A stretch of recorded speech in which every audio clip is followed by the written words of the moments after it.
మహిళల గురించి కొన్ని వార్తలు విన్నప్పుడు నిజంగానే మనసు తల్లడిల్లుతుంది, కళ్ళు చెమర్చుతాయి. దాన్ని కంట్రోల్ చేసుకోలేకపోతున్నాను.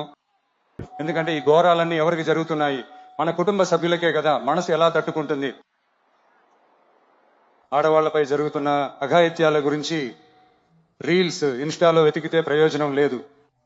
అసలు వాస్తవం ఏంటో మనం తెలుసుకోవాలి. ఇప్పుడు ఈ సమస్యలన్నీ అసలు ఎందుకు జరుగుతున్నాయని మనం విశ్లేషించి చూసినప్పుడు అన్నీ తిరిగి తిరిగి చూస్తే ఒకే ఒక్క చోట వచ్చి ఆగుతున్నాయి. అదే ఈ డ్రగ్స్ వాడకం. దాన్ని మనం వేళ్లతో సహా పెకిలించి పారేయాలి. ఈ సమస్య 2026 పోయిన నెల మే 10వ తారీఖున కొత్తగా పుట్టుకొచ్చింది కాదు. ఇది ఎన్నో సంవత్సరాలుగా ఉన్న సమస్య. ఇన్ని సంవత్సరాలుగా దీన్ని ఎవరూ పట్టించుకోకపోవడం వల్లే దాని వేరు ఇంత లోతుగా పాతుకుపోయింది. దీన్ని ఇన్ని సంవత్సరాలుగా పట్టించుకోకుండా వదిలేసింది ఎవరో నేను చెప్పనక్కర్లేదు. అది మీకే బాగా తెలుసు. ఇప్పుడు దాని గురించి మాట్లాడే ప్రయోజనం లేదు.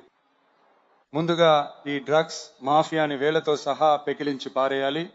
అలా చేస్తేనే మహిళల భద్రత చాలా స్ట్రాంగ్ అవుతుంది.